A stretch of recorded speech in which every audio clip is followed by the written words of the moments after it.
Hi అండి.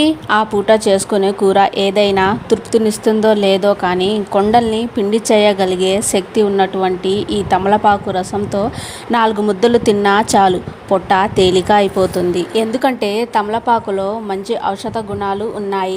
Immunity Boost, digestion power బాగా పెంచుతుందన్నమాట. అలాగే గ్యాస్తో బాధపడే వాళ్ళు రోజుకొక తమలపాకు నమలటం వల్ల ఉపశమనం కలుగుతుంది.